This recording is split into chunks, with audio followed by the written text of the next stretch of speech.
아멘. 자, 제목은 7대 절기 6월절 이제 세 번째인데 오늘 끝내야 됩니다. 빨리빨리 이제 가야지. 6월절 세 번째인데 7대 절기가 자, 뭘로부터 시작하냐? 6월절부터 시작했죠. 6월절. 그다음에 두 번째가 무교절. 세 번째가 초실절. 네 번째가 오순절. 다섯 번째가 나팔절. 그 다음에 속죄절. 그 다음에 장막절. 이렇게 7대 절기가 있습니다. 그 외에도 불임절과 수전절이라고 하는 역사적으로 또 이제 생긴 것이 있고, 그는 이제 7대 절기에 들어가는 것은 아니고, 지금 우리가 하고 있는 것은 6월절인데, 자, 이 6월절이 아니고 이 7대 절기는 세 가지의 의미가 있다고 말씀을 드렸습니다. 자, 간단하게 요약하면 첫 번째는 이것이 인류 역사의 시간표다라고 말씀했어요. 인류 역사는 이 시간표대로 갑니다. 그 이제 자세한 내용은 유튜브를 보십시오. 지난 유튜브를 보시고, 그 다음에 두 번째는 예수 그리스도의 복음의 사역입니다. 7가지 예수님의 복음 사역의 모습이 조속에 들어가 있다고 말씀을 드렸고, 세 번째는 우리가 가야 될 신앙의 여정이 이 길로 똑같이 이렇게 가게 된다라는 말씀을 이제 드렸습니다. 그리고 이제 6월절에 대한 말씀을 지금 드리고 있는데, 출애굽기 12장은 6월절을 어떻게 지켜야 한다 하는 말씀을 하나님께서 쭉 설명을 하셨는데, 크게 두 가지라고 말씀했습니다. 첫 번째가 구원의 원리입니다. 구원의 원리. 어떻게 구원을 받는가 하는 것에 대한 말씀이었고, 두 번째가 구원받은 자의 자세입니다. 자세. 어떻게 우리가 구원받은 사람은 어떻게 해야 되는가 하는 자세의 문제에 대한 설명을 한다라고 말씀을 드렸습니다. 구원의 원리에 대한 말씀을 쭉 설명을 했고, 이제 몇 번째냐면 11번째입니다. 바로 들어가자고. 지난주까지 10번째 쭉 우리가 읽으면서 말씀을 받고, 자, 11번째가 뭐냐면 9절 말씀입니다. 9절 말씀. 자, 날 것으로나 물에 삶아서 먹지 말고 머리와 다리와 내장을 다 어떻게 먹으라고요? 불에 구워 먹어야 된다라고 말씀했죠. 불에 구워 먹는다는 것은 성령을 통해서만 모든 것이 하나님의 말씀이 해석되어진다는 말씀을 드렸고, 여기에 보면 머리와 그 다음에 다리와 내장이라고 되어 있죠. 이 다리가 옛날에는 정강이라고 되어 있어요. 정강이. 옛날 성경에 정강이라고 되어 있어요. 정강이가 어디냐면 요 밑에가 정강입니다. 정강이 무릎 밑에가. 근데 이제 지금 성경은 다리라고 이제 해석을 바꿔놨는데, 이것은 무엇을 의미하냐? 이것은 뭘 의미하냐? 머리는 뭐냐면 지입니다. 지성. 다리는 의지. 내장은 감정입니다. 감성. 감정이라고 얘기할 수 있죠.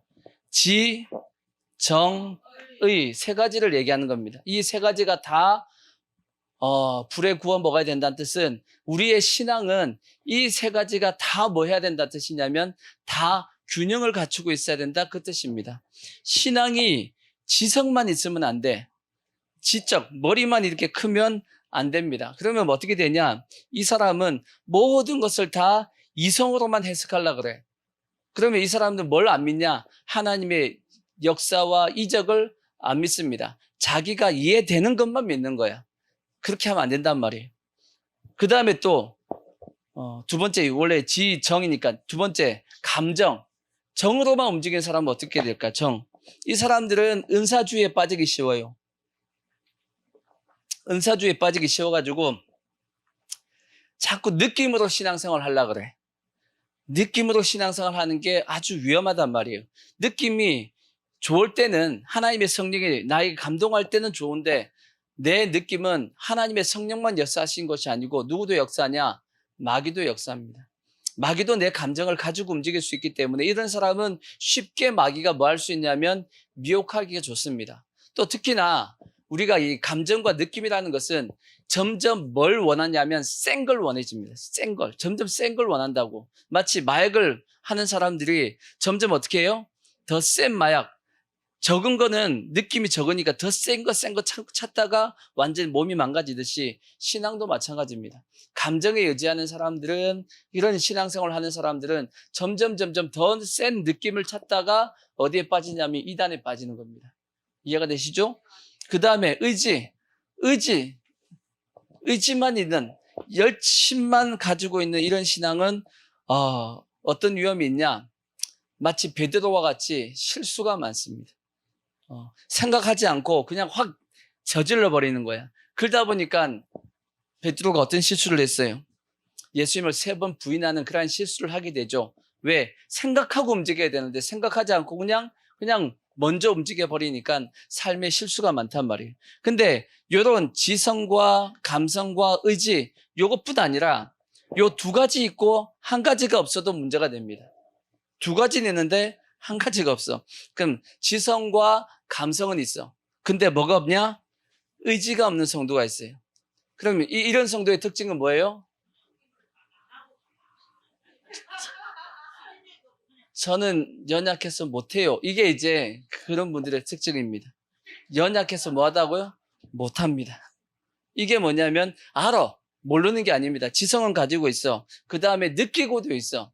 근데 의지가 약하다 보니까 항상 자기 자신이 연약하니까 저는 못합니다 하는 것이 뭐냐? 이것이 의지가 없고 지성과 감정만 있는 성도들의 특징이고, 그 다음에 지성도 있고 의지는 있는데 그 다음에 감성이 없는 분들.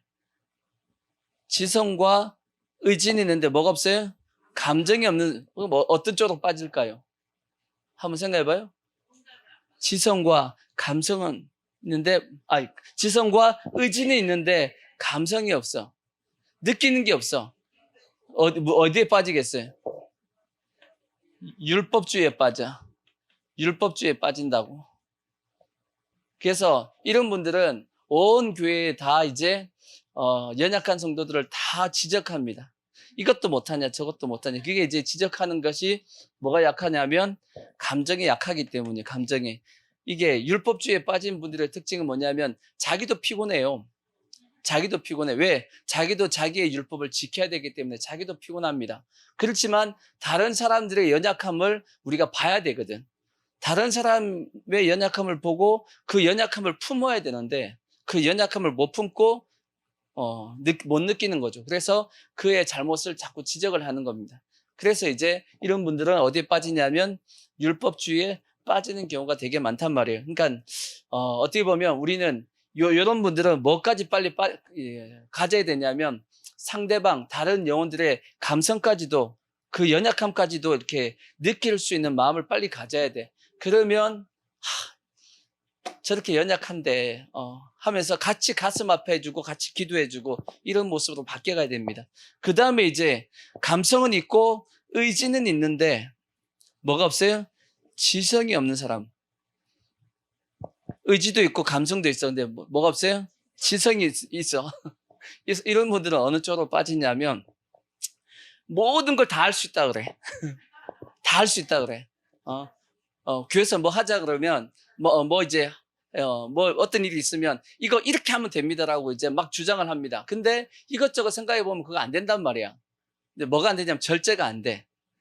생각을 하고 되는 건 되고 안 되는 건 안 되니까 우리가 합리적으로 나가야 되는데 뭔 합리적인 게 어딨냐고 믿음으로 하면 되지 하고 막 밀어붙이는 분들이 있어. 그래서 뭐가 부족하냐면 지성이 부족한 거야. 이 3가지가 뭐 해야 돼요? 골고루 다 갖춰져 있어야 돼요. 신앙은 균형이 갖춰져 있어야지. 아시겠죠? 제가 지금 6가지의 모습을 얘기했거든. 자기 자신을 딱 돌아보시고 나는 지성주의다. 나는 뭐뭐다. 한번 쭉 돌아보시고 이게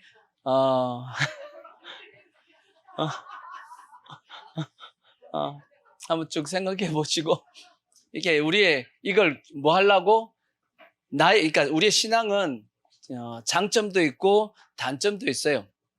우리가 이게 3가지를 다 균형 갖추는 것이 쉬운 건 아니란 말이에요. 근데 쉬운 건 아니지만 나의 약점을 알고 있어야지. 나는 이 부분이 약해. 그러면 빨리 뭐 해야 되냐면 그 약점을 보완하려고 자기가 자꾸 노력을 해야지만 어떻게 되냐면 신앙이 균형을 갖추는 거지.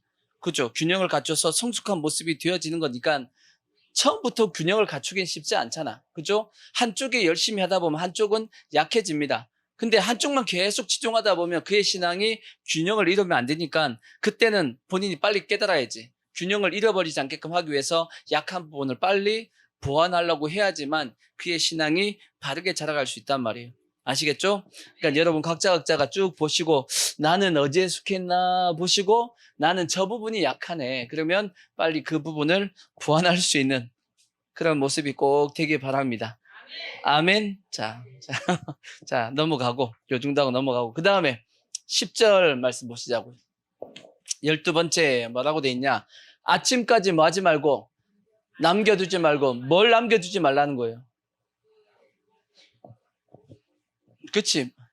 고기를 남겨두지 말라는 겁니다. 방금 전에 뭐 먹으라 그랬죠? 먹는 그것을 다 남겨두지 말고 그 대신 아침까지 남은 것은 곧 뭐하라? 불살라야 된다라고 말씀합니다. 남겨두지 말라는 것은 다 먹으라는 거예요.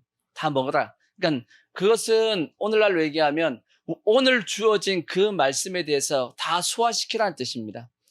이것을 내일 하려고 하지 말고 미루지 말라. 그 뜻이 그 말씀이고 또 한 가지의 뜻은 뭐냐면 다 남은 것을 뭐 하라는 거죠?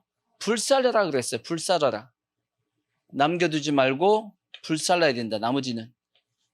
왜 불살을까요? 왜 불살르죠?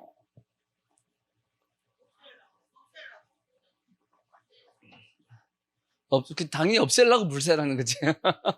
불살하는 이유가 왜 불살일까요? 뭘 불살라라는 얘기야 지금? 남은 고기는 뭐 아직 다 못 먹은 고기, 이제 배불러서 더 이상 먹을 수가 없네? 한 그 고기는 뭐 하라는 거예요? 불살라서 없애라는 거야. 불살라서 없애라는 얘기는 곧 다르게 얘기하면 이건 어디에 버리면 안 돼요? 음식물 쓰레기통에 버리면 안 된다는 뜻이야. 이건 다 왜 그러죠? 왜 음식물 쓰레기통에 버리면 안 되죠? 이거는 뭐 하기 때문에? 이 살은 이게 뭘 상징하고 있는 거예요? 예수님의 살이잖아. 하나님의 말씀을 예표하고 있잖아. 이걸 어디에 집어넣으면 안 돼요? 쓰레기통에 집어넣으면 안 된다는 뜻이야. 이거는 다 뭐 해야 된다? 불살라야 된다. 왜 불살라야 돼? 그래서 뭐 하기 때문에? 단어가 안 나와서 그래. 단어가 거룩하기 때문에. 거룩하기 때문에. 성스럽다는 뜻이 거룩하다는 뜻이에요. 그래서 우리가 지금 태극기 집회장 태극기 태극기 종이 태극기야 뭐 이렇게 하다 보면 찢어지고 막 하니까 어쩔 수 없이 이제 쓰레기통에 다 버릴 수밖에 없는 그런 상황인데 우리가 보통 집에 있는 태극기 있잖아요. 그렇죠? 그런 천으로 된 태극기는 만약에 더러워지면 뽑아가지고 쓰레기통에 버리면 돼요? 안 돼요? 그건 어떻게 해야 돼요? 그거는 무조건 소각하게 돼 있어요. 불사르게 돼 있어. 집에 있는 태극기는 불사르게 돼 있습니다. 왜? 이것이 뭘 의미하니까? 이건 대한민국을 의미하거든. 상징성이 있단 말이에요. 그걸 쓰레기통에 집어넣으면 태극기가 쓰레기통에서 막 굴러다니면 곧 뭐가 굴러다니고 있는 거예요? 대한민국의 쓰레기통에 굴러다니고 있다는 그런 의미가 되기 때문에 그 태극기에 대해서만큼은 소각하라고 더러워져서 빨아가지고 깨끗하게 이제 복원이 안 될 것 같으면 아예 소각해서 없애버려야 된다라고 이제 그렇게 이제 법령이 그렇게 돼 있어요. 법이 그렇게 돼 있단 말이야. 이해가 되시죠? 거룩하기 때문입니다. 그래서 마찬가지입니다. 하나님께서 우리에게 무엇을 명령하고 있냐면 거룩을 명령하고 있는 거예요. 거룩을. 그래서 하나님께서 우리에게 뭐라고 말씀했냐? 레위기서에 보면 내가 뭐하니? 거룩하니 너희도 뭐하라? 너희도 거룩하라. 그렇게 말씀했다고. 그러니까 우리가 다 뭐 해야 되냐면 거룩해야 돼요? 안 해야 돼요? 거룩해야 된단 말이에요. 그러니까 거룩하다는 뜻이 뭐예요? 거룩하다. 거룩하다 뜻이 보통 뭔 뜻이냐면 구별되다라는 뜻인데 뭐가 구별되는 거냐? 일단은 우리의 이 행위적인 부분, 윤리, 도덕적인 부분이 세상 사람과 달라서 구별된 모습이 있어야 되죠. 아멘? 최소한 예수 믿는 사람은 세상 사람들보다는 더 도덕적이어야 되고 더 윤리적이어야 됩니다. 아시겠죠? 세상 사람도 그러는데 뭐 어때 이렇게 하면 안 돼. 예수 믿는 사람은 최소한 세상 사람들보다는 기준이 좀 더 높아야지. 아멘.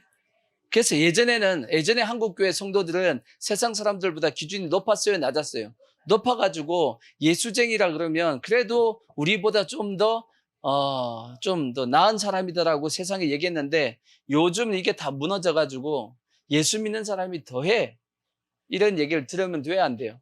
지금 이제 한국교회가 지금 잘못된 것은 세상 사람보다 더 악하고 하여튼 사기치면 누구냐? 교회 성도야. 교회 집사고 센 사기친 놈 누구냐? 교회 장로야. 이렇게 이런 얘기가 나오고 있으니 이게 한국교회가 지금 잘못됐다는 뜻입니다. 세상으로부터 나쁜 짓을 해가지고 욕먹는 짓은 하면 안 된단 말이에요.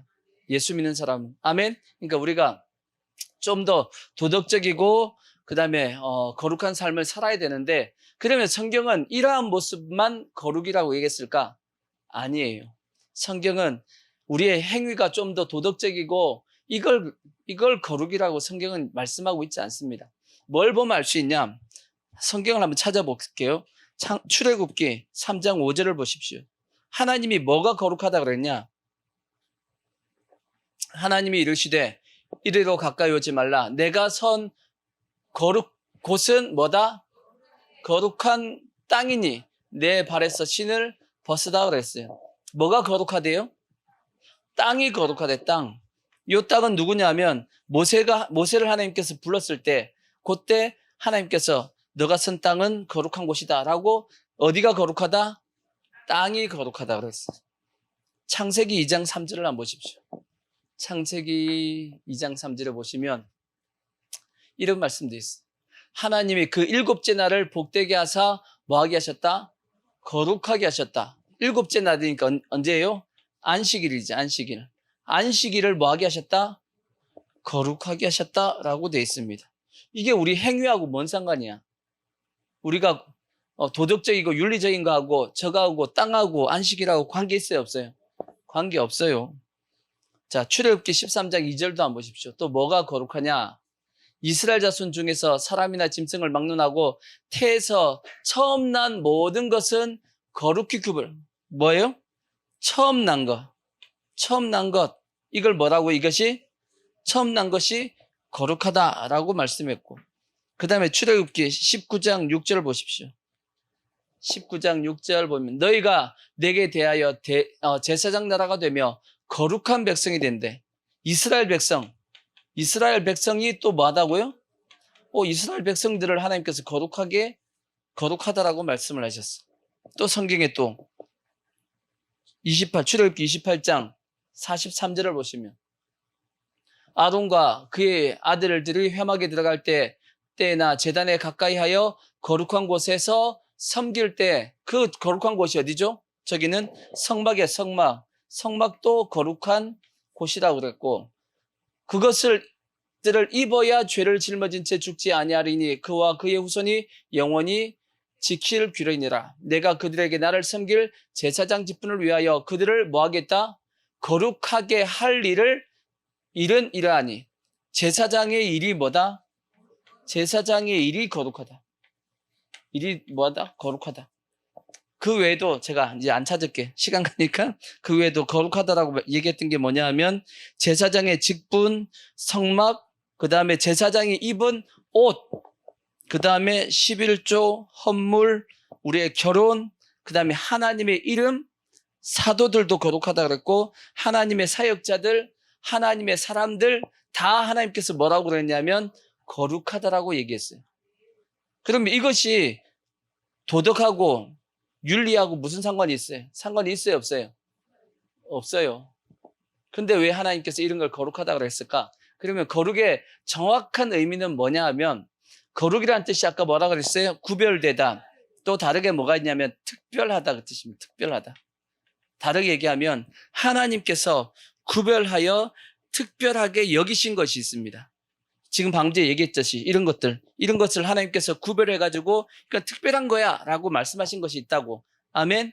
그것을 동일하게 우리가 동일하게 하나님께서 구별하여 특별하게 하신 것을 우리도 구별하여 특별하게 할 때 우리도 어떻게 되냐면 거룩하게 되는 겁니다. 그러니까 하나님께서 오늘날로 이제 뭐 땅이라 그러면 하나님이 정하신 장소가 있습니다. 그곳을 하나님께서 구별해 놨어. 오늘날로 얘기하면 교회 같은 곳이죠. 세상과 구별해 놨단 말이에요. 이해가 되시죠? 그곳을 하나님이 거룩하게 하셨다라면 나도 그것을 뭐하게 여겨야 돼요? 거룩하게 여기는 겁니다.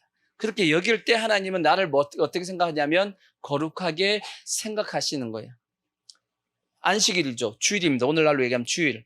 주일을 하나님께서 구별하여 특별하게 생각하신다라면 나도 주일을 어떻게 해요? 구별하여 특별하게 생각할 때 하나님이 나를 어떻게 여기냐? 거룩하게 여기신다 그 뜻입니다. 이해가 되시죠? 그러니까 어떤 물질, 그 다음에 장소, 그 다음에 날짜, 시간, 그 다음에 하나님의 어떤 사람들 다 마찬가지입니다. 하나님께서 특별하게 구별해서 특별하게 생각하는 것을 나도 그렇게 생각할 때 그렇게 생각하고 그렇게 여기고 그러한 삶을 살아갈 때 하나님께서 나를 어떻게 여기시냐면 나를 거룩하게 여기신다라는 거야. 아멘. 그래서 우리 모든 성도들이 거룩하시기를 바랍니다. 아시겠죠? 윤리 도덕적으로도 거룩해야 되겠지만 하나님이 구별하신 것 나도 뭐 해야 된다고요? 같이 구별하셔야 됩니다. 그것이 하나님께서 뭘로 보시냐면 거룩하게 보신다 그 뜻입니다. 이해가 되시죠? 자, 여기까지가 이제 뭐냐면 구원의 원리입니다. 구원의 원리. 자, 구원의 원리에 대한 설명을 했고 그 다음에 두 번째가 뭐냐면 구원의 자세가 자, 출애굽기 자 12장 11절부터 설명이 되어 있습니다. 구원의 자세 어떻게 이것을 먹으라고 말씀했냐면 너희는 그것을 이렇게 먹을지니 첫 번째 어떻게 해요? 자, 첫 번째 허리에 띠를 띠고 그 다음에 두 번째 발에 신을 신고 그 다음에 세 번째 손에 지팡이 잡고 그 다음에 네 번째 급히 먹어라. 이것이 뭐냐면 우리가 예수 이제 6월절이니까 내가 갓 구원받는 겁니다. 구원받을 때 우리가 해야 될 자세입니다. 허리에 뭘 하고? 띠를 띠라는 거죠. 그 다음에 발에 뭐 해요? 신발을 신고 그 다음에 손에는 뭘 잡고? 지팡이 잡고 그 다음에 어떻게 먹어야 돼요? 급히 먹는 거. 뭔가 어떤 느낌이 들죠? 토끼는 느낌이네요. 토끼는 아주 원색적인 단어가 나와서 토끼는 느낌. 도망가는 느낌? 토끼는 느낌이 맞습니다. 그렇죠? 쫓기는 느낌, 급박한 느낌. 그런 느낌이 들죠? 그게 뭔 뜻이냐면 우리가 구원받을 때는 세상에서 그만큼 급박하게 빨리 뭐하라는 얘기죠? 나오라, 주저주저하지 말라, 머뭇거리지 말라 그 뜻입니다. 아시겠죠? 우리가 세상에 있다가 하나님 앞에 나올 때는 이 6월절 예수를 갓 믿었을 때는 이렇게 나올 때 이렇게 누구처럼 롯의 처처럼 이렇게 뒤돌아보면서 갈까 말까 하지 말고 확실하게 나오라 그 뜻입니다. 하나님께서 딱 나오라 그랬을 때 급하게 나갈 수 있는 마치 저기 소방관들이 언제 비상벨이 울릴지 모르잖아. 그죠? 비상벨이 왱 울리면 어떻게 해요? 막 뛰어서 밥 먹다가도 뭐 해야 돼요? 다 튀어나가야 되잖아. 그렇죠? 그럴 대기조와 같은 자세를 가지고 뭐하라는 뜻이냐면 하나님께서 주신 이 음식을 먹어라 하고 살을 먹어라 하고 말씀한 겁니다. 이해가 되시죠? 자, 그럼 이제 허리에 띠를 띈다라는 것은 띠는 성경에 보면 세 가지의 띠가 나와요. 세 가지. 성경에 보면 세 가지의 띠가 나오는데 첫 번째가 뭐냐면 진리의 띠입니다. 진리의 띠가 나오죠. 자, 성경에 보시면 에베소서 6장 14절에 보면 진리의 띠가 나와요. 자, 그런즉 서서 진리로 너희의 뭐하고 허리띠를 띠고 그래서 진리의 허리띠를 딱 띠어야 된다. 유대인들이 입고 있는 옷은 우리가 입는 것처럼 이렇게 투피스가 아니 위에도 있고 밑에도 있고 이런 옷이 아니잖아. 유대인들은 뭐냐면 그냥 통으로 짠 원피스입니다. 원피스라고. 그러니까 만약에 허리에 띠가 없으면 움직이기가 상당히 불편하죠. 일하기가 불편한 겁니다. 그러니까 허리에 띠를 딱 떼야지만 일을 할 수 있고 막 움직이기가 편하잖아. 그러듯이 허리에 띠를 딱 떼야지만 실제적으로 자유가 찾아오는 겁니다. 자유롭게 움직일 수 있는 거죠. 이해가 되시죠? 그래서 진리를 알지니 뭐라고요? 진리가 너희를 자유케 한다라는 거야. 그러니까 우리는 확실하게 진리의 허리띠를 딱 짜매야 됩니다. 아시겠죠? 그것이 첫 번째라고 할 수 있고, 그 다음에 또 하나의 띠가 있어요. 성경에 보면 우리는 사랑의 띠가 또 있어요. 사랑의 띠가. 자, 성경에 보시면 골로새서 3장 14절에 보시면 사랑의 띠가 있어요.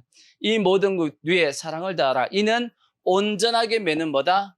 띠다라고 말씀했어요. 그러니까 우리가 주를 위해서 일하는 모든 것, 주를 위해서 일하는 모든 것은 다 뭘로 해야 된다?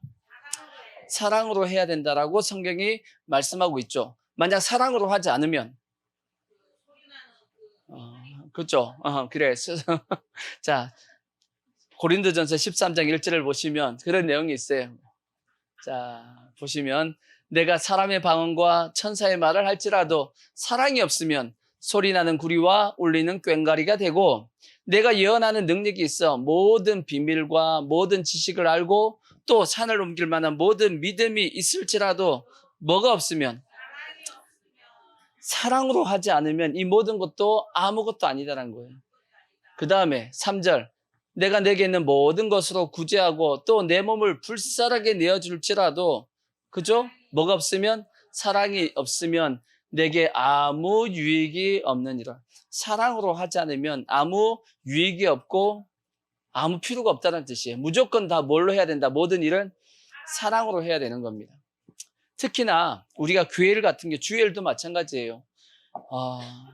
한번 물어보자고. 여러분이 열심히 주를 위해서 일한 것이 나중에 다 천국에 가서 상이 되면 좋겠죠. 상이 돼야 돼, 안 돼야 돼요? 돼야 되잖아. 그죠? 여러분이 일한 만큼 상을 주시면 되죠? 맞죠? 물론 여러분이 일한 것에 대해서 하나님께서 그걸로 끝나시는 것이 아니고, 여러분이 일한 것에 대해서 하나님께서 30배, 60배, 100배, 1000배까지 하나님께서 뻥튀기해서 주실 겁니다. 성경에 보면 좋게 비교할 수 없을 만큼의 영광을 주겠다라고 말씀을 했단 말이에요. 아멘? 그러니까 우리가 일한 것에 대해서 하나님께서 뻥튀기해서 주실 텐데, 문제는 뭐냐면 내가 일한 것이 확 사라질 수가 있어요. 확 사라질 수가 있다. 열심히 했는데 나중에 보니까 제로가 될 뻔했어요. 제로가 돼. 제로가 될 수도 있어요. 성경에 그런 말씀이 있겠어요, 없어요? 어디 있어요? 열심히 했는데 다 제로가 돼버렸어. 다 사라져버렸어. 내가 일한 것, 모든 것 다 무효. 하나님께서 무효 선언이 가능합니다.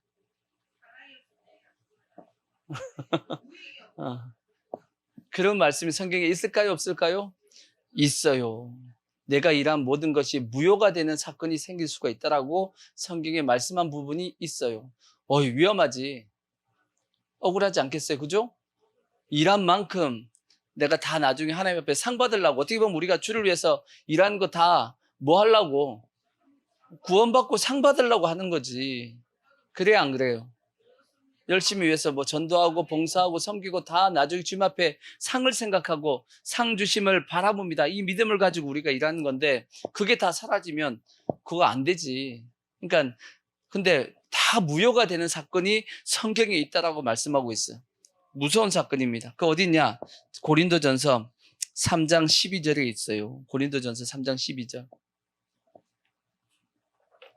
만일 누구든지 금이나 은이나 보석이나 나무나 풀이나 지푸로 이 터 위에 세우면 각 사람의 공적이 뭐냐면 내가 일한 것에 대한 가치입니다. 값. 그게 공적이에요. 내가 일한 것에 대한 그 어떤 가치, 그게 공적이란 말이에요. 그 공적이 나타날 터인데, 그 날이 공적을 밝히리니, 어떤 한 날이 있어요. 그 날에 이 모든 공적이 다 드러난다라는 거야. 밝히리니 이는 뭘로서 나타내고? 불로서 나타내고, 그 불이 각 사람의 공적이 어떠한 것을 시험할 것임이라. 하나님께서 우리가 이 땅에서 행한 일에 대한 공적을 하나님께서 시험하실 때가 온다, 안 온다? 온다. 근데 그때가 하나님께서 뭘로 공적을 시험하신다? 불로서 시험한다라는 거죠. 만일 누구든지 그 위에 세운 공적이 그대로 있음을 뭘 받고? 상을 받고. 근데 문제는 누구든지 그 공적이 불타면 해를 받으리니 그러나 자신은 뭐는 받대? 네, 구원은 받아. 구원은 받았는데 문제는 뭐냐면 불 가운데 받은 것 같으니라. 불 가운데 받으면 어떻게 돼요? 부끄러운 구원을 받는다 그 뜻입니다. 불로서 시험한다라고 그랬는데 보시면 그 앞에 12절 다시 보시면 만일 누구든지 금, 은, 보석 여기까지는 괜찮아. 불 한 지펴봐도 어떻게 돼요? 안 탑니다. 그대로 남아있어. 그대로 남아있으니까 이 사람은 다 나중에 다 뭘 받아요? 공적이 그대로 남아있으니까 다 상을 받는단 말이에요. 이해가 되시죠? 근데 집을 지었는데 나무나 풀이나 짚으로 집을 지었단 말이에요. 근데 불을 한번 확 질러봐요. 어떻게 돼요? 다 타버렸어. 나중에 보니까 남아있는 게 있어요, 없어요? 남아있는 게 없어. 아니, 열심히 집을 지었는데 남아있는 게 없잖아. 그러면 뭘 못 받아요? 상을, 공적이 없으니까 상을 못 받는 거지. 일한 게 있어야지 상을 받지. 공적이 일한 거잖아, 일한 거. 일을 한 게 주님께서는 뭐가 없다고 보시는 거예요? 너 일한 거 없어. 라고 보시겠다라는 거지. 심각하죠? 열심히 했는데. 난 나름대로 한다고 했는데 왜 없는 거야? 왜 없는 거야? 마치 가끔씩 여러분들은 모르겠다. 난 전에 이제 컴퓨터를 하다 보니까 컴퓨터 열심히 막 설교 준비 막 하고 이제 다 정리하고 딱 했는데 잠시 저장을 안 하고 나갔다 왔더니 꺼져 버렸네. 아버지. 그럴 때 있어요, 없어요? 있어요. 몇 번 있었다고. 그럼 어떻게 돼요? 한 두세 시간 했던 거 다 날아갔단 말이에요. 그나마 난 두세 시간이지.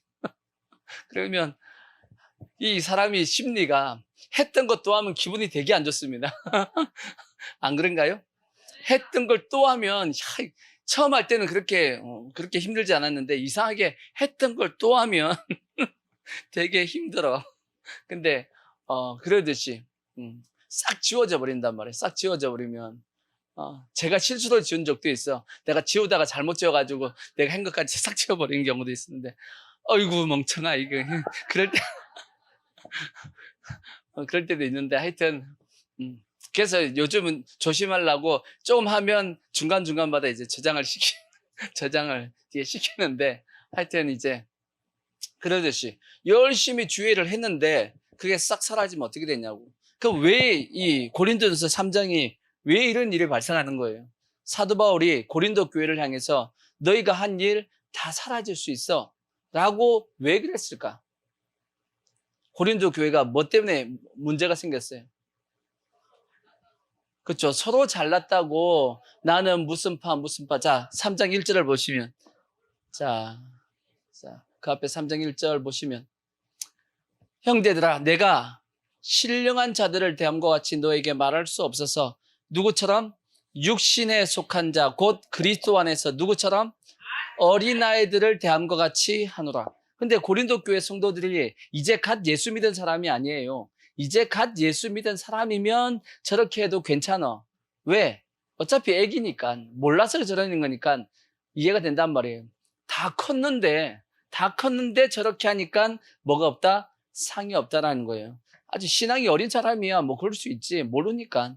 근데 다 컸는데도 그럼에도 불구하고 어린아이처럼 행동한 겁니다. 육신에 속한 자처럼 내가 너희를 뭘로 먹이고 젖으로 먹이고 밥으로 아니하였노니 이는 너희가 감당하지 못하였음이거니와 지금도 못하리라. 너희는 아직도 어디에 속해 있다? 육신에 속한 자로다. 너희 가운데 시기와 분쟁이 있으니 어찌 육신에 속하여 사람을 따라 행함이 아니리요. 어떤 이는 말하되 나는 바울에게라 하고 다른 이는 나는 아볼로에게라 하니 너희가 육의 사람이 아니리요. 뭔 뜻이에요? 서로가 시기와 분쟁을 하면서 시기 질투하면서 주의를 했다라는 뜻이에요. 그랬더니 사도 바울이 나중에 뭐라고 얘기하냐면 그것은 나중에 다 뭐다? 없어진다. 너희들이 주의를 한다고 했지만 그것이 뭘로 했으니까 사랑으로 하지 않고 다 뭘로 했어요? 시기와 질투, 미움을 가지고 주의를 했기 때문에 그것은 나중에 하나님께서 확 뭐 해버린다? 불질러버린다. 그거는 다 타고 없어진다. 라고 말씀했다고. 그러니까 여러분 절대 열심히 일을 하고 나서 이게 다 사라지면 안 될 거 아니야. 아멘. 그러니까 모든 일을 다 뭘로 해야 돼요? 사랑으로 해야 됩니다. 여러분 마음속에 누구를 미워하고 질투하고 시기하는 마음으로 빨리 뭐 해야 되냐? 회개하고. 아시겠죠? 그 마음을 빨리 비우고 주의를 하셔야 돼. 그래야지만 내가 수고한 것이 하나님 앞에 상이 되지. 그렇지 않고 내 마음 가운데 미워하는 마음과 시기하는 마음을 가지고 질투하는 마음을 가지고 주의를 해버리면 해도 나중에 주님 앞에 가서는 상이 없어. 다 사라져버린단 말이에요. 아시겠죠? 또 하나 사라진 이유가 또 하나가 돼 있어요, 실제는. 그게 뭐냐면 이 땅에서 영광을 받아버리면 다 사라져버립니다. 내가 열심히 했는데 열심히 했다고 사람들이 막 영광을 주잖아. 오, 대단하십니다. 박수를 막 치잖아요. 그러면 어떻게 해야 돼요? 모든 영광 하나님 앞에 돌린다고 토스에서 넘겨버려야 돼. 아시겠죠? 아멘 하고 받아버리면 싹 사라져요. 예수님께서 말씀했잖아. 이미 너희의 상을 받았느니라 그렇게 말씀했어. 이미 받아버렸다고. 누구한테? 사람으로부터 받아버렸으니까 너는 뭐가 없다 위에서 상이 없어 라고 말씀했으니까 절대 우리는 사람으로부터 오는 영광, 그렇죠? 사람으로부터 오는 영광이 있을 수 있어요. 그럼 그것은 어떻게 해야 되냐? 무조건 어떻게 해요? 하나님 앞에 돌려버려야 돼. 아시겠죠? 그래야지만 뭐가 있다고요? 상이 있다고. 아멘. 그래서 우리는 모든 일을 다 뭘로 해야 되냐? 사랑의 띠를 딱 메고 해야 된다 하는 말씀을 드리고, 그 다음에 세 번째가 뭐냐면 이거는 섬김의 띠입니다. 섬김의 띠. 섬김의 띠. 뭐냐? 예수님께서도 제자들의 발을 씻길 때 허리에 딱 뭘 했어요? 수건을 딱 둘렀어요. 수건을 딱 두르고 제자들의 발 앞에서 무릎을 꿇고 이렇게 발을 씻겼단 말이에요. 그게 뭐냐면 섬김의 띠입니다. 섬김의 띠. 아시겠죠? 우리가 천국에 누가 크냐? 누가 크다? 섬기는 자가 크다라고 말씀했듯이 우리 모든 성도들은 다 이러한 섬김의 자세를 꼭 가질 수 있기를 부탁의 말씀을 드리겠습니다. 자, 그래서 이러한 어떤 자세를 가지셔야 돼. 진리의 허리를 딱 띄고, 아멘. 사랑의 띠를 딱 띄고, 그 다음에 섬김의 자세를 가지고 우리가 신앙생활을 해야지만, 이러한 자세를 해야지만 하나님 앞에 온전한 유월절의 모습이 되어진다 하는 말씀을 드리고, 두 번째, 발에 뭘 신으라고요? 신을 신으라는 겁니다. 신. 우리 다 신 신고 왔죠? 신을 신어야 된다는 뜻은 뭐냐? 첫 번째는 이것도 세 가지가 있습니다. 첫 번째는 뭐냐면 신을 신고 밖에 나가는 거죠. 떠난다는 뜻이에요. 떠난다. 떠나기 위해서 발을 씻는 겁니다. 그러니까 애굽에 있는, 이제 애굽에서 머무르면 돼, 안 돼요? 머무르면 돼, 안 되고, 이제 신을 신고 언제든지 나가자 그러면 뭐 하면 돼요? 예, 떠날 준비가 돼 있어야 돼. 그래서 발에 신을 신고 먹으라는 거야. 준비하고 먹으라 그 뜻입니다. 이해가 되시죠? 그 다음에 또 두 번째가 또 뭐가 있냐? 이거는 우리가 가는 길이 쉽지 않은 길이라는 거예요. 자, 성경에 마태복음을 보시면 7장 13절 보시면 우리가 가는 길이 좁은 문으로 들어가라. 멸망으로 인도하는 문은 크고 그 길이 넓어 그리로 들어가는 자가 많고 생명으로 인도하는 문은 문은 좁고 길이 협착하여 찾는 이가 적음이라. 그렇게 말씀했죠. 그와 마찬가지로 우리가 신앙생활을 하는 이 길 자체가 그냥 쭉 뻗은 황금대로가 아닙니다. 어떻게 보면 거친 비바람이 부는 우리가 비바람이 앞길을 막아도 나는 가리 주의 길을 가리, 그죠? 눈보라가 앞길을 막아도 나는 가리 주의 길을 가리 하듯이 우리가 가는 길이 평탄하고 좋은 길이 아니고 돌짝밭도 있고 그 다음에 가시밭도 있습니다. 가시밭을 맨발로 갈 수 있어요, 없어요? 없어요. 신발을 신고 가야죠. 군화 같은 걸 신고 등산화 같은 걸 신고 가야 돼. 아시겠죠? 우리가 가는 신앙생활 자체가 이렇게 쉬운 길은 아니라는 거예요. 각오하고 가셔야 돼. 아시겠죠? 그래서 이스라엘 백성들이 걸었던 그 길이 어떤 길인가요? 광야의 길이었잖아요. 광야의 길. 하나님께서 광야에 40년 동안 하나님께서 어떤 은혜를 베푸셨냐면 그들의 신이 닳지 않았다고 그랬어요. 야, 그런 신발이 있어야 되는데, 그죠?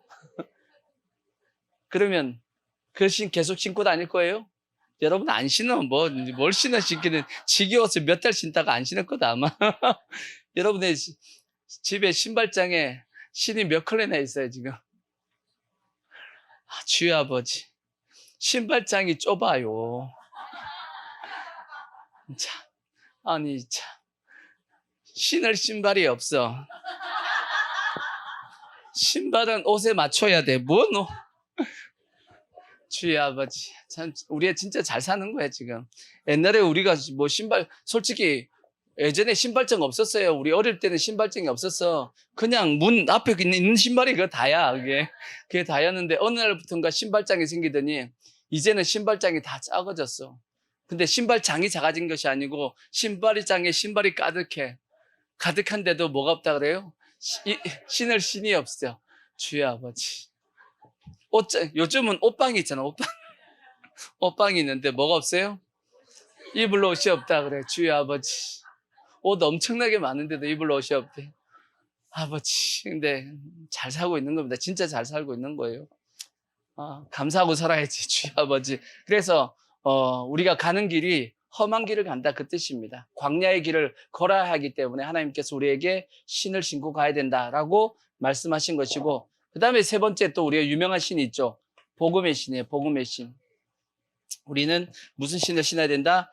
복음의 신은 이 발이 하나님께서 보시기에는 뭐하다?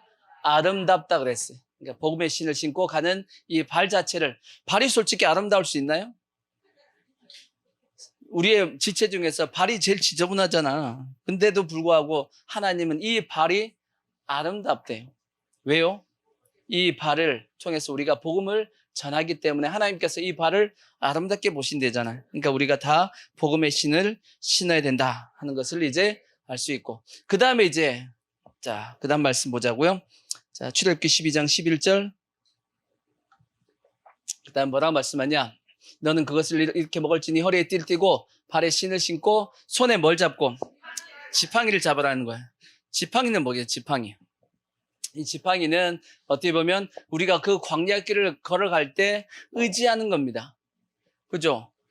저희 어머니도 저기 입구에 보면 옆에 항상 그 지팡이 서 있어요. 교회 입구 밑에 보면 항상 어머니가 교회 왔다가 이제 뭐 일하시다가 이제 등산 가면서 이렇게 산에 짚고 가잖아. 그죠? 지팡이. 등산 지팡이가 항상 저 앞에 놓여 있습니다. 근데 그 지팡이가 있어야지만 산을 올라가기가 편한 거지. 그죠? 이걸 의지하고 있는 겁니다. 이걸 의지하고 있듯이 마찬가지로 우리가 이 광야의 길을 걸어감에 있어서 의지할 하나님께서 능력을 하나님께서 우리에게 주신 거예요. 그게 뭐냐면 지팡이입니다. 그래서 하나님께서 모세에게 말씀하시기를, 자, 출애굽기 4장 17절에 보면 그렇게 말씀했다고. 자, 너는 이 지팡이를 손에 잡고 이것으로 뭘 행하라? 이적을 행하라고 말씀했어요. 이 지팡이를 가지고. 능력입니다. 하나님께서 우리가 이 광야의 길을 갈 수 있는 충분한 능력을 우리에게 주셨다, 그 뜻입니다. 그러니까 우리는 담대하게 믿음으로 그 길을 가면 됩니다. 아시겠죠? 이미 우리에게 뭐가 와 있다? 그렇죠? 능력이 우리 손에 쥐어져 있기 때문이에요. 하나님이 그냥 보내시는 것이 아닙니다. 광야에 그냥 너 혼자 가, 그게 아니고 내가 이미 너에게 능력의 지팡이를 주고 가라고 말씀하고 있는 거예요. 그래서 우리는 이미 예수님께서 말씀했죠. 내가 이미 뭐 해놨다? 이겨놨다. 이미 승리했다. 그러니까 너희는 평안하라고 말씀한 겁니다. 이해가 되시죠? 이미 이긴 싸움을 하고 있는 거야.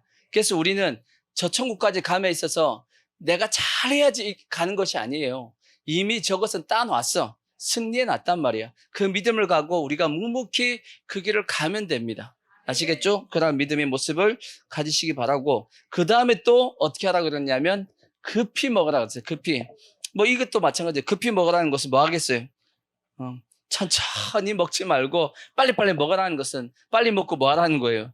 나갈 준비, 출발할 준비를 하라. 머뭇거리지 말라. 그런 뜻이 뭐냐면 급히 먹어라. 뭐 그런 뜻이겠죠. 아멘. 그래서 언제 주님이 우리가 오실 줄 모르잖아. 그죠? 지금도 마찬가지예요. 우리가 주님이 오실 길을 우리가 예비하고, 언제 주님이 오시든지 우리가 올라와. 그러면 뭐 해야 되죠? 뿅 하고 이제 올라갈 수 있는, 그런 우리가 준비할 수 있는 그런 모습이 되는 것이 뭐냐? 그것이 급히 먹는 모습입니다. 아멘. 그 다음에 이제 다섯 번째 14절 보시면, 자, 출애굽기 12장 14절을 보면 이렇게 말씀했어요. 너희는 이 날을 뭐하여? 기념하여. 그 다음에 뭐하라? 여호와의 절기를 삼아 영원한 규례로 대대로 지켜라. 기념하여 대대로 지키라는 것은 왜 기념하여 대대로 지키라는 거예요? 뭐 하라는 거예요? 기억하라는 거예요. 예, 기억하라는 거예요. 잃지, 잊어버리지 말라. 잃어버리지 말라 하는 뜻이 대대로 지켜라, 기념하라 그 뜻입니다. 우리도 마찬가지죠. 나라에 기념일이 있어요, 없어요? 있죠. 그저께 지나갔던 6월 6일 같은 경우는 무슨 날이에요, 저 날이? 우리나라를 위해서 나라를 지키기 위해서 죽으신 분들을 우리가 기리고 그분들을 생각하고 그분들이 있으니까 누가 있냐면 우리가 있는 거지. 그분들의 희생을 통해서 우리가 지금 평안하게 살 수 있는 거죠. 그분들이 없었으면 우리도 아바이 동물을 섬겨야 된다고. 그분들이 없었으면 우리도 아바이 동물을 섬겼어야 된다고. 근데 그분들의 희생을 통해서 우리가 이렇게 잘 살 수 있게 되었으니까 그분들의 어떤 희생과 그분들을 이제 우리가 기릴 수 있는 그러한 날을 정해가지고 우리가 기념하는 거죠. 날을 하나 정해가지고. 이해가 되시죠? 그러듯이 동일하게 하나님께서 절기를 하나님께서 정하시면서 이들을 기념하고 대대로 지키라고 말씀했던 것은 꼭 기억해야 될 것이 있다는 거지. 그리고 절대 잊어버려서는 안 된다라는 거지. 근데 이스라엘 백성들이 광야의 길을 걸어갔을 때 중간에 잊어버려요, 안 잊어버려요?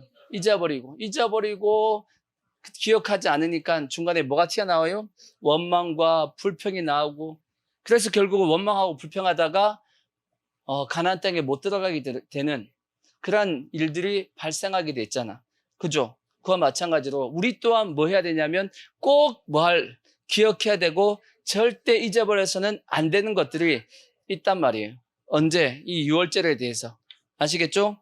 자, 그래서 한번 성경에 보면 절대 잊어버리지 말라고 말씀했던 내용들이 있습니다. 자, 첫 번째, 뭘 잊어버리지 말라고 그랬냐?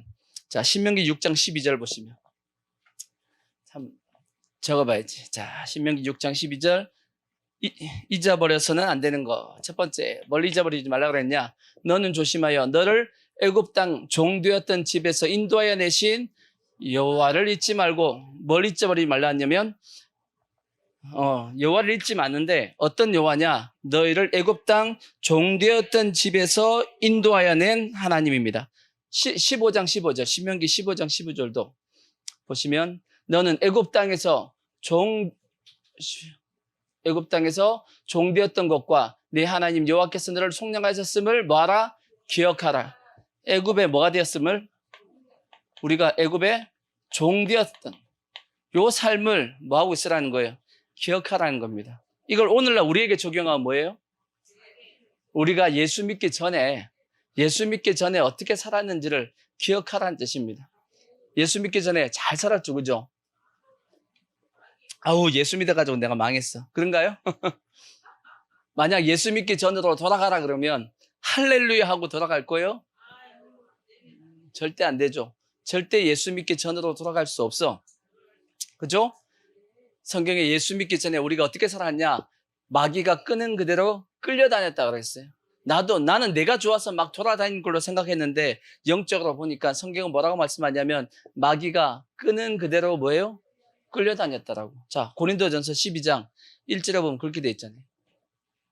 자, 12장 1절 보시면 형제들아 신령한 것에 대하여 나는 너희가 알지 못하기를 원하지 아니하노니 너희도 알거니와 너희가 이방인으로 있을 때 예수 믿기 전에 말 못하는 우상에게로 끄는 그대로 끌려다녔다라고 말씀하고 있는 겁니다.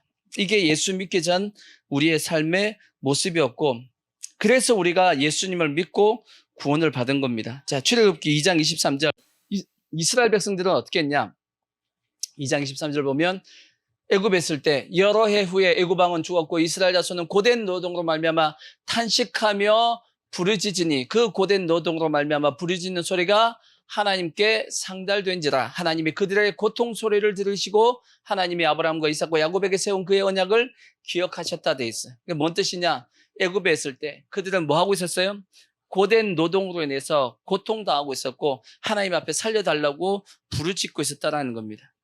이스라엘 백성들이 그러면 그것을 기억했어야죠. 그죠? 그 기억하고 있었으면 광야길 가운데 좀 힘들어도 원망할까 안 할까 하나님? 안 했겠죠. 근데 그걸 다 어떻게 하죠? 다 잊어버리잖아. 다 잊어버리잖아. 그래서 결국 하나님 앞에 심판을 받잖아요. 자, 두 번째, 신명기 5장 15절. 또 뭘 기억하라고 말씀했냐? 신명기 5장 14절. 너는 뭐하라? 기억하라. 뭘 기억하냐? 내가 애굽 땅에서 종이 되었더니 내 하나님 여호와가 강한 손과 편팔로 거기서 너를 인도하여 내었나니. 하나님께서 뭐 하셨다? 애굽에서 인도하여 내셨다라는 거지. 이걸 우리가 뭐 해야 된다? 기억해야 된다라고 말씀하고 있습니다. 우리 하나님께서 우리를 인도해 내신 것 그 자체를 우리는 기억해야 됩니다. 만약 우리가 지금 예수 안 믿고 있으면 어떨 뻔했어요? 위험하죠. 아찔하죠. 아찔한 생각 안 드나요? 만약 내가 예수 안 믿었으면 어쩔 뻔했어. 그렇죠. 계속 술 마시고 있겠죠. 저도 이제 예전에 이 죽을 고비가 두 번 있었다고. 한 번은 차 딱 부딪힌 적 한 번 있고, 한 번은 물에 빠진 지 내가 제 생애에 보면 두 번 죽을 기회가 있었어요. 기회가 있은가요? 위기가 있었지. 한 번은 초등학교 6학년 때 물에 빠진 적이 있어요. 저 양산에서 물에 빠져가지고 올라갔다 내려갔다 올라갔다 내려가는데 이제 형이 이제 건져서 이제 살려줬어. 그런 적이 한 번 있고, 그때 예수 믿기 전이니까. 또 하나는 중2 때 이제 횡단보도 교문하고 횡단보도가 바로 이제 나오자마자 횡단보도였어요. 근데 여기가 버스 정거장이 여기도 있고 여기도 있었다고. 근데 지나가는데 버스가 있다 보니까 여기서 트럭이 오는 걸 못 봤는데 와서 확 이제 횡단보도 지나는데 트럭이 그냥 탁 받았는데 날랐다고 내가.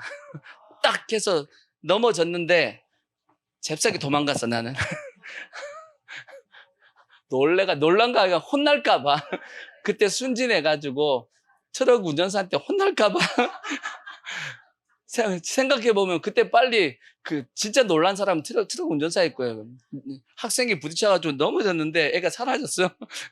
그때 만약 CCTV가 있고 있으면 난리가 났을 텐데 아마 찾고 난리 났을 겁니다. 왜?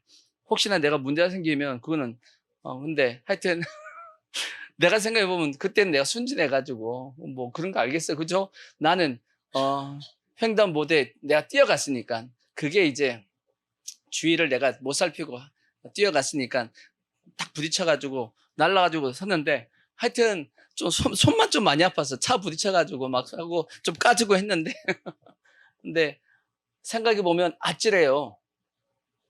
내가 그때 만약 죽었으면 큰일 날 뻔했잖아. 그죠? 그때 죽었으면 지옥 가야 돼. 그때 죽었으면 지옥 가야 돼. 근데 그나마 이제 내가 예수를 믿어서 그러듯이 우리가 이런 걸 기억하면 하나님이 인도하여 내심이 감사해요, 안 감사해요? 감사하잖아. 살려주신 거 얼마나, 구원해 주신 것이 얼마나 감사하냐고. 기억해야 돼, 안 해야 돼? 기억해야죠. 그 다음에 신명기 7장 19절을 보시면, 자, 내 하나님 여호와께서 너를 인도하여 내실 때 내가 본 큰 시험과 이적과 기사와 강한 손과 편팔을 기억하라. 인도하여 내실 때 뭐 했다는 거죠? 하나님이 큰 이적을 행해 주셨다는 것을 뭐하라? 기억하라는 거지.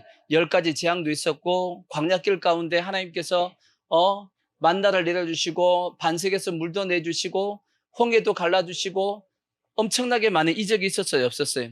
이걸 기억한다라면 하나님이 조금 뭐 부족하다 할지라도 원망 불평할 수 있어요, 없어요? 없지. 가장 큰 이적이 뭐냐면 예수님이 이 땅에 오신 겁니다. 한번 생각해 봐요. 하나님의 아들이 누굴 위해서? 나를 구원하기 위해서 하나님의 보좌를 버리고 이 땅에 육신의 옷을 입고 오셨단 말이에요. 그 크신 하나님이 얼마나 커요?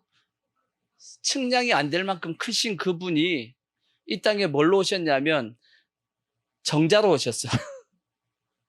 눈에 보이지 않는 정자로 오셨단 말이에요. 아주 작은 그런 육체를 입고 이 땅에 오셔가지고 여인의 뱃속에서 10개월을 지나고 그 다음에 아이로 태어나서 이 땅에서 자랐고 그 다음에 우리를 위해서 십자가에 죽어주신 겁니다. 이러한 이적이 어디 있어? 이러한 감사할 일이 어디 있냐고. 안 그런가요? 이런 이적을 생각해 보면 우리는 감사밖에 할 수 없잖아. 근데도 조금만 힘들면 뭐예요? 투덜투덜하고 꼭, 그쵸? 그러지 맙시다. 힘들어도. 자, 그 다음에 네 번째. 자, 신명기 8장 2절에 보면, 내 하나님 여호와께서 이 40년 동안에 내게 광야의 길을 걷게 하신 것을 뭐하라? 광야의 길을 걷게 하신 것을 기억하라. 왜냐? 그걸 통해서 이는 너를 낮추시며 너를 시험하사 내 마음이 어떠한지 그 명령을 지키는지 안 지키는지 알려 하심이라 하고 말씀했던 듯이 우리가 이 광야 길을 기억해야지만 우리의 신앙이 자랍니다. 이러한 내가 힘들고 어려웠던 이 과정 광야 길을 기억해야지만 나중에 잘 되었어도 교만하지 않습니다. 개구리가 뭘 기억하고 있어야 돼요? 올챙이적을 기억해야 된다고. 근데 그걸 잊어버리니까 마음이 교만해지고 조금만 뭐만 있어도 불평하고 한단 말이에요. 그러지 말라는 거지. 교만하지 말고. 아멘. 그럼 시간이 빨리 가죠. 신명기 8장 18절. 그 다음에 또 뭘 주셨냐? 내 하나님 여호와를 기억하라. 그가 내게 뭘 주셨다? 재물 얻을 능력. 내가 살아가는 모든 것 다 누가 주신 거다? 하나님께 주신 겁니다. 물질, 능력 다 누구다? 누가 주셨다? 하나님이 주셨다. 아멘. 잊어버리시면 안 되고. 그 다음에 신명기 9장 7절. 이런 것도 기억하래요. 신명기 9장 7절 보시면 너는 광야에서 내 하나님 여호와를 뭐한 것을 경노하게 하던 일을 잊지 말고 기억하래. 하나님을 화내게 만들었던 일들 있어요, 없어요? 우리도 있지. 하나님 앞에 우리가 죄 짓고 하나님 앞에 아이들을 그렇잖아. 아이들 크면서 뭘 기억하냐면 옛날에 아빠가 화냈을 때 기억하거든. 기억해 안 해요? 저도 기억하거든. 제 아버지가 화냈던 게 기억하거든. 내가 그 담벼락 이렇게 숨어있던 것도 기억이 나. 안 맞으려고 아빠가 막 집안에 찾고 있는데 내가 담벼락에 딱 숨어있던 게 아직도 기억이 나. 그 어렸을 때, 그게 초등학교 들어가기 전인데 내가 그 기억이 나요. 아빠가 화냈을 때가 기억이 난다고. 그러니까 하나님께서 왜 화냈는지 그걸 뭐 하라고요? 그걸 기억해야 돼. 아시겠죠? 자, 그 다음에 신명기 4장 23절을 보시면 자, 그 다음에 뭘 기억해야 되냐? 자, 너희는 스스로 삼가 너희 하나님 여호와께서 너희와 세운 무엇을? 언약을 하나님께서 우리와 맺은 언약 있죠? 그걸 뭐 하지 말고 잊지 말라는 거지. 하나님께서 우리에게 주신 언약, 오늘날로 얘기하면 하나님의 말씀, 약속, 그걸 뭐 하지 말라고요? 잊어버리지 말라. 그 다음에 신명기 8장 11절 보시면 8장 11절 내가 오늘 내게 명하는 여호와의 명령과 법도와 규례를 지키지 아니하고 내 하나님 여호와를 잊어버리지 않도록 삼갈지어다. 마지막으로 누구 잊어버리면 안 되냐? 하나님 여호와 하나님을 잊어버리지 말라는 거지. 하나님을 꼭 우리 뭐 해야 돼요? 기억해야 됩니다. 절대 잊어버리면 안 됩니다. 아멘. 인생이 성숙하다라는 건 뭐냐?